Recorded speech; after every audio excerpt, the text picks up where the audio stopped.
അപ്പോൾ വിശ്വാസിക്ക് ദൈവം കൊടുത്ത അധികാരത്തിലാണ് വിശ്വാസി അധികാരം പ്രഖ്യാപിക്കണം. വിശ്വാസം എന്ന് പറയുന്നത് എന്താണ്? യേശുക്രിസ്തു വിശ്വസിക്കുമ്പോൾ വിശ്വാസിക്ക് ലഭിക്കണം എന്താണ്?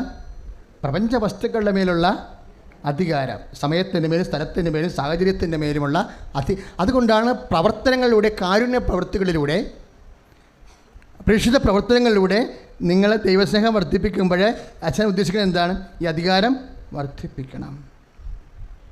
അപ്പോൾ അവർ ഫിക്സ് ചെയ്ത ഉടനെ ഡേറ്റ്, എന്താ ഡേറ്റ് ഫിക്സ് ചെയ്തത്? നവംബർ 26.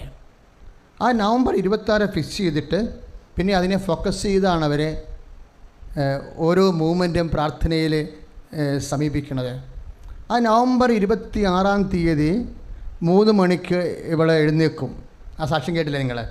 എഴുന്നേറ്റിട്ട് അമ്മയോട് തൻ്റെ വിശ്വാസം അവസാനം പ്രഖ്യാപിക്കും. അമ്മേ, ടുഡേ ഈസ് നവംബർ 26 ഓവർ. അമ്മ മാർക്കിടന്ന് ഉറങ്ങും. അമ്മയോട് പറയും, ഇന്നാണ് നമ്മൾ പറഞ്ഞിരിക്കുന്ന ഡേറ്റ്. അപ്പോൾ അരമണിക്കൂർ കഴിയുമ്പോൾ അവളുടെ മൊബൈലിലേക്ക് മെസ്സേജ് വരും, യു ആർ സെലക്റ്റഡ്. ശ്രുതികട ഹല്ലേലൂയ.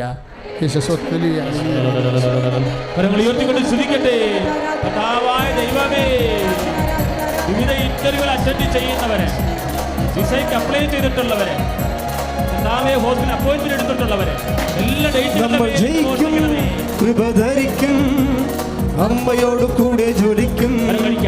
നമ്മൾ ജയിക്കും, കൃപ ധരിക്കും, അമ്മയോട് കൂടെ ജോലിക്കും. പരിശുദ്ധ പരമദിവ്യകാരുണ്യത്തിന്. അപ്പോൾ ന്യൂസിലാൻഡ് ഡിപ്പാർട്ട്മെൻറ്റിൽ നിന്ന്, കോളേജ് ഡിപ്പാർട്ട്മെൻറ്റിൽ നിന്നാണ് നമുക്ക് വിസ വരണം അല്ലേ? പക്ഷേ ഈ ഭാഗധേയം ആരുടെ കയ്യിലാണ്? ന്യൂസിലാൻഡ് കോളേജ് യൂണിവേഴ്സിറ്റി ഡിപ്പാർട്ട്മെൻറ്റിൻ്റെ കയ്യിലാണ് നമ്മുടെ ഭാഗധേയം. നമ്മുടെ സമയം അല്ല. അത് ശ്രദ്ധിക്കണം. നമ്മൾ സമയം അധികാരത്തെ ഫിക്സ് ചെയ്യുമ്പോൾ ഓർക്കണം, നമ്മുടെ ഭാഗധേയം ആരുടെ കരങ്ങളിലാണ്? കർത്താവിൻ്റെ കരങ്ങളിലാണ്, അല്ല യൂണിവേഴ്സിറ്റി ഡിപ്പാർട്ട്മെൻറ്റിലല്ല. നമ്മൾ യൂണിവേഴ്സിറ്റിയാണ് ഫോക്കസ് ചെയ്ത് പ്രാർത്ഥിക്കുന്നത്, അല്ല. Lord, my times are at your hands. അങ്ങനെ ശക്തമായൊരു വചനമുണ്ട്.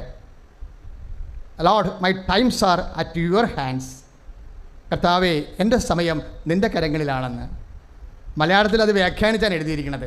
RSV ബൈബിൾ സ്റ്റാൻഡേർഡ് വെർഷൻ പറയുന്നത് Lord, my times are at your hands എന്ന് വെച്ച് കഴിഞ്ഞാൽ, കർത്താവേ, അങ്ങേ കരങ്ങളിലാണ് എൻ്റെ സമയം, എൻ്റെ ഭാഗധേയം. സങ്കീർത്തനം 31:15. സങ്കീർത്തനം 31:15. Lord, my times are at your hands. കർത്താവേ, അങ്ങേ കരങ്ങളിലാണ് എൻ്റെ ഭാഗധേയം. ഇംഗ്ലീഷ് ബൈബിൾ കറക്റ്റ് ടൈം തന്നെ ഉപയോഗിച്ചിരിക്കുന്നത്. മലയാളം ബൈബിള് അതിൻ്റെ വ്യാഖ്യാനമാണ് പറയണത്. ഇതാണ് ഭാഗധേയം. രണ്ടും ശരിയാണ്. അപ്പോൾ ന്യൂസിലൻഡ് യൂണിവേഴ്സിറ്റിയിലല്ല നിൻ്റെ ഭാഗധേയം, നിൻ്റെ സമയം കർത്താവിൻ്റെ കരങ്ങളിലാണെന്ന്. കർത്താവിനെ വിശ്വസിച്ചുകൊണ്ട് നിൻ്റെ അനുഗ്രഹത്തിൻ്റെ സമയം നീ പരിശുദ്ധ അമ്മയുടെ മധ്യസ്ഥതയിൽ ഫിക്സ് ചെയ്ത് കഴിയുമ്പോൾ ദൈവമാണ് നിനക്ക് തരണത്, അല്ല യൂണിവേഴ്സിറ്റി അല്ല. നിനക്ക് തരുന്ന ഓരോ ആനുകൂല്യങ്ങൾ, നിൻ്റെ അനുഗ്രഹത്തിൻ്റെ ഓരോ സൗഖ്യങ്ങൾ, Lord, my times are at your hands. എൻ്റെ ഭാഗധേയം അങ്ങേ കരങ്ങളിലാണ്. പറയുക, കർത്താവേ, എൻ്റെ ഭാഗധേയം, എൻ്റെ അനുഗ്രഹങ്ങൾ, എൻ്റെ ആനുകൂല്യങ്ങൾ ബാങ്കിലല്ല, ബന്ധുക്കളിലല്ല, മറ്റ് രാജ്യങ്ങളിലല്ല, എംബസിയിലല്ല, കർത്താവേ, നിന്റെ കരങ്ങളിലാണ്. അടുത്ത് എന്റെ ഈശോയെ, മക്കൾ ഇന്റർവ്യൂ ചെയ്യുന്നവരെ സമർപ്പിക്കുന്നു. കർത്താവേ, പരീക്ഷകൾക്ക് ഡേറ്റ് സമർപ്പിക്കുന്നു. കർത്താവേ, ജോലിക്ക് ജോലി സമയങ്ങൾ സമർപ്പിക്കുന്നു. മാനക രോഗങ്ങളുടെ ഡേറ്റുകൾ സമർപ്പിക്കുന്നു. അത്ഭുതകരമായി ഇടപെടണമേ. ഹല്ലേലൂയ. അങ്ങയുടെ കരങ്ങളിലാണല്ലോ സമയം. അധിപതിയേ, അനന്തകൃപാ തിരുനദിയേ, അനുഗ്രഹത്തിൻ അധിപതിയേ, അനന്തകൃപാ തിരുനദിയേ, അനുദിനം നിൻ പദംഗതിയേ, അടിയനുദിൻ കൃപമതിയേ, അനുദിനം നിൻ പദംഗതിയേ, അടിയനുദിൻ കൃപമതിയേ, അനുഗ്രഹത്തിൻ അധിപതിയേ, അനന്തകൃപാ, അനുഗ്രഹത്തിൻ അധിപതിയേ, അനന്തകൃപാ തിരുനദിയേ. മൂന്നാമത്തെയും നാലാമത്തെയും ഉടമ്പടിയുടെ മുഖമുദ്ര എന്താണ്? I will come with you. ഞാൻ നിങ്ങളുടെ കൂടെ വരും. അതിനാണ് ഈ കാശുരൂപം ജ്ഞാപകമായി പഴയ കാലത്തെ ഉടമ്പടിയുടെ പ്രകാരം അനുസ്മരിപ്പിച്ചുകൊണ്ടാണ് കാശുരൂപം ബ്ലസ് ചെയ്ത് തന്നിരിക്കുന്നത്. അതാണ് കളയരുതെന്ന് പറയുന്നത്. അത് ആധാർ കാർഡ് പോലെ, ഐഡൻറ്റിറ്റി പ്രമാണം പോലെ അത് പ്രയോജനപ്പെടുന്നത്. അതെന്താണ്? നമ്മളുടെ കൂടെയുള്ള ഉടമ്പടി ചെയ്യുമ്പോൾ, ഇപ്പോൾ സീനായിൽ നിന്ന് ജനം ഇറങ്ങുമ്പോൾ ദൈവം കൊടുക്കുന്ന വാഗ്ദാനം എന്താണ്? I will come with you. Jericho വരെ അത് പൊടിക്കാൻ ഞാൻ നിൻ്റെ കൂടെ വരും. ജോർദാൻ പറ്റിക്കാൻ ഞാൻ നിൻ്റെ കൂടെ വരും. അതിനാണ് കാശുരൂപം തന്നിരിക്കുന്നത്. അത് പ്രാർത്ഥിച്ചിട്ട് അത്യാവശ്യ സമയങ്ങളിൽ നമ്മൾ വിശ്വാസ പ്രമാണം ചൊല്ലിയെടുക്കും. സീനായിൽ നിന്ന് ഇറങ്ങുമ്പോൾ അതുകൊണ്ട് കഴിഞ്ഞ ദിവസങ്ങളൊരു സാക്ഷ്യം പറഞ്ഞായിരുന്നു. അതായത് ഒരു അമ്മച്ചി പറഞ്ഞ്, ഈശോയോട് പറഞ്ഞ്, എനിക്ക് 4ാം ക്ലാസ് പഠിപ്പേ ഉള്ളൂ. ഞാൻ താമസിക്കുന്നത് എവിടെയാണ്? ഒരു പുഴവരമ്പിലാണ്. എൻ്റെ വീടിന് കരമടച്ചിട്ട് 7 കൊല്ലമായി. വില്ലേജ് ഓഫീസിൽ നിന്ന് തട്ടിയിട്ട് ഞാനിപ്പോൾ തഹസിൽദാർ ഓഫീസിൽ നിന്ന് തട്ടി എന്നെ അങ്ങോട്ടേക്കോട്ട് മാറ്റുകയാണ്. അവർ പറയണത്, നിങ്ങൾ നിയമവിരുദ്ധമായിട്ട് താമസിക്കുന്നത്, നിങ്ങൾക്ക് ഞങ്ങളെ ഇതിനെ കരമടക്കാനുള്ള അനുവാദം തരത്തില്ല. അപ്പോൾ എനിക്ക് പുതിയ വീടും വെക്കാൻ പറ്റത്തില്ല. ഞാൻ ഉറഞ്ഞു തല്ലി ഇവിടെ കിടന്ന് നശിച്ച് പോകും. അപ്പോൾ ഉടമ്പടി എടുത്തിട്ട് എന്നാ ചെയ്യണത്? ഇവർ കാശുരയും പിടിച്ചുകൊണ്ട് പോകും. പറഞ്ഞിട്ട് പറയും, കർത്താവേ, എനിക്ക് 4ാം ക്ലാസ്സേ ഉള്ളൂ. ഞാൻ പോണതിന് മുമ്പ്, ഞാൻ തഹസിൽദാറിൻ്റെ ഓഫീസിൽ എത്തുന്നതിന് മുമ്പ് നീ ചെന്ന് അവനോട് കാര്യം പറയണം, എനിക്കിത് എൻ്റെ കരമടച്ച് തരാൻ പറയണമെന്ന്. അപ്പോൾ അന്ന് വരെ ഉടക്കിയിരുന്ന തഹസിൽദാരെ ഇവർ ചെല്ലുകയും നാളെ രാവിലെ വരാൻ പറഞ്ഞ് നാളെ രാവിലെ ചെന്നപ്പോൾ കരമടച്ച് കൊടുത്തു. പ്രൈസ് ദി ലോർഡ്, ഹല്ലേലൂയ, ഈശ്വരസ്തോത്രം. അതാണ് I will come with you ഉടമ്പടിയുടെ. അതെപ്പോഴും ശ്രദ്ധിക്കുക. അതിൻ്റെ വചനം 33:14 പുറപ്പാട്. കർത്താവ് പറഞ്ഞു എന്ന് പറഞ്ഞ്, ഞാൻ തന്നെ നിന്നോട് കൂടെ വരികയും നിനക്ക് ആശ്വാസം നൽകുകയും ചെയ്യും. പുറപ്പാട് 33:14. കർത്താവ് പറഞ്ഞു, ഞാൻ തന്നെ നിന്നോട് കൂടെ വരികയും നിനക്ക് ആശ്വാസം നൽകുകയും ചെയ്യും. Price the Lord. മക്കളെ, ഇത് വിശ്വസിക്കാനുള്ള കഴിവാണ് നമ്മൾ ആർജിക്കണത്. ഇപ്പം ഷബ്ന, അവർ ഇസ്ലാമാണല്ലേ, അവിടെ സാക്ഷ്യം കേട്ടില്ലേ? അവരെന്നാ പറഞ്ഞത്? അവളുടെ ഒരു ഫ്രണ്ടിനെ പാങ്ക്രിയാസിൽ കല്ല്. അപ്പോൾ അവരെന്നാ പറയണത്? അയാൾ കിടന്ന് വലിയ മനുഷ്യ കിടന്ന് കാറുകയാണ്. അവൾ ഭർത്താവിൻ്റെ അനുവാദം വാങ്ങിച്ചുകൊണ്ട് ഉടമ്പടി തൈലം എടുത്തുകൊണ്ട് ചെന്നിട്ട് ആ മനുഷ്യനോട് ചോദിക്കുന്ന ചോദ്യം എന്താണ്? ചേട്ടാ, നിങ്ങളിത് വിശ്വസിക്കുന്നുണ്ടോ എന്ന്. അപ്പോൾ പറയും, നീ മുസ്ലിമായിട്ട് നീ വിശ്വസിക്കുന്നു, പിന്നെ ഞാൻ ക്രിസ്ത്യാനിയായ എനിക്ക് വിശ്വസിച്ചാൽ എന്താ? നിനക്ക് ചെയ്യാൻ പറ്റുന്ന ചെയ്യാൻ പറയും. ഉടനെ എന്താ അവർ ചെയ്യണത്? ഉടമ്പടി തൈലം എടുത്തിട്ട് കല്ലിരിക്കുന്ന സ്ഥലത്തിട്ട് ഒരു കുരിശ് വരക്കും. അതാണ് വിശ്വാസം. നമ്മൾ എന്തുമാത്രം ആഴമായി വിശ്വസിക്കുന്നോ, വിശ്വാസിയാണ് വിഷയം. അല്ല എന്നാ ജാതിയാണ് എൻ്റെ മതമെന്നല്ല, whether you believe in or not, അതാണ് പ്രശ്നം. അപ്പോൾ ആ വിശ്വാസത്തിലേക്ക് ആഴമുണ്ട്. എന്താണ്? അവൾക്ക് പിന്നെ പോകേണ്ട ട്രിവാൻഡ്രത്തേക്കാണ് IELTS എഴുതാൻ വേണ്ടി. IELTS എഴുതാൻ പോകുമ്പോൾ അവൾ പറയും, IELTS അല്ലായിരുന്നു എൻ്റെ വിഷയം, ഞാൻ കർത്താവിനോട് പറഞ്ഞു അവൻ്റെ കല്ല് പുറത്ത് ചാടിക്കണമെന്ന്. അതാണ് വിശ്വാസം. എന്നിട്ട് 5:30 ഞാൻ ട്രെയിനെ തിരിച്ച് പരീക്ഷ കഴിഞ്ഞ് കയറിയിരുന്നിട്ട് ഞാൻ നോക്കുമ്പോഴുണ്ട്, ഞാൻ പറഞ്ഞ സമയത്ത് 12 മണിക്ക് കർത്താവ് കല്ല് പുറത്ത് ചാടിച്ചെന്ന്. Price the Lord.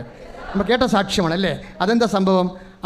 നമ്മൾ ഇത് എപ്പോഴും ശ്രദ്ധിക്കേണ്ട വിഷയം, ഈ പറയണതെല്ലാം സത്യമാണ്. പക്ഷേ നമ്മളുടെ വിശ്വാസം അതാണ് ഈ പ്രവൃത്തി കൂടാതെയുള്ള വിശ്വാസം നിർജ്ജീവമാണെന്ന് പറയണില്ലേ? അപ്പം നിങ്ങൾ ചെയ്യുന്ന കാരുണ്യ പ്രവൃത്തി, നിങ്ങൾ ചെയ്യുന്ന പ്രേക്ഷിത പ്രവർത്തനം, അത് ഒരു ആചാരവട്ട അനുഷ്ഠാനക്രിയ അല്ല, മറിച്ച് ആ വചനത്തിലുള്ള നിങ്ങളുടെ വിശ്വാസം എന്തുമാത്രം ഉണ്ട്. ഇപ്പം ഞാൻ 10 പത്രം കൊടുക്കാൻ പറഞ്ഞാൽ നിങ്ങൾ 100 പത്രം കൊടുക്കണം. എന്താ കാര്യം? 1 മൈൽ പോകാൻ ഇച്ഛിക്കണവൻ്റെ കൂടെ 2 മൈൽ പോകാനല്ല കർത്താവ് പറഞ്ഞത്.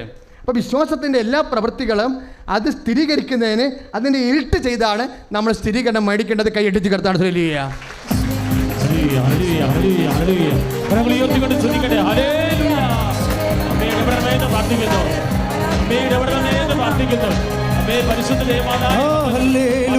ജയം ഹല്ലേലൂയ, യേശു കർത്താവ് ജീവിക്കുന്നു.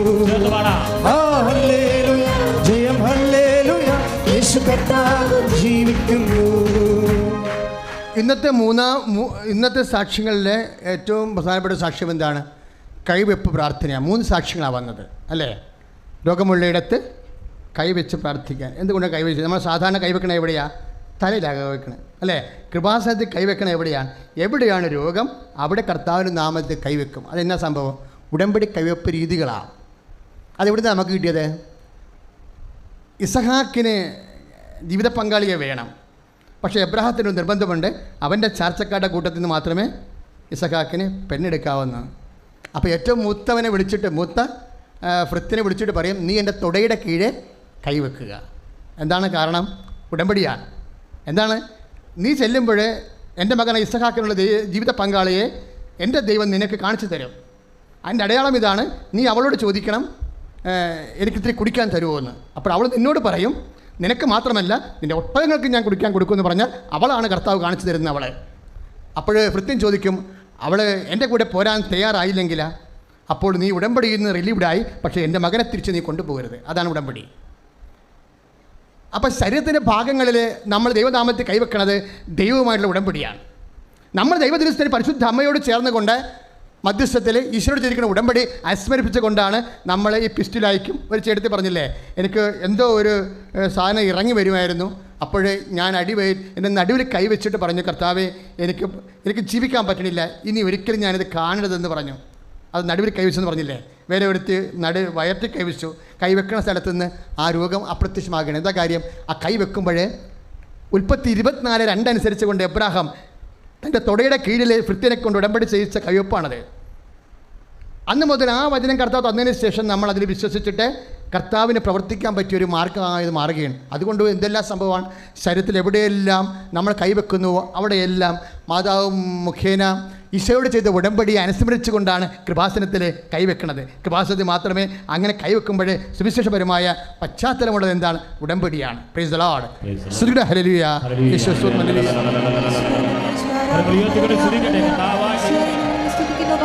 അയ്യോ പ്രാർത്ഥനയെ സമർപ്പിച്ച് പ്രാർത്ഥിക്കുന്നു. അഭിഷേകം ചെയ്യണമേ.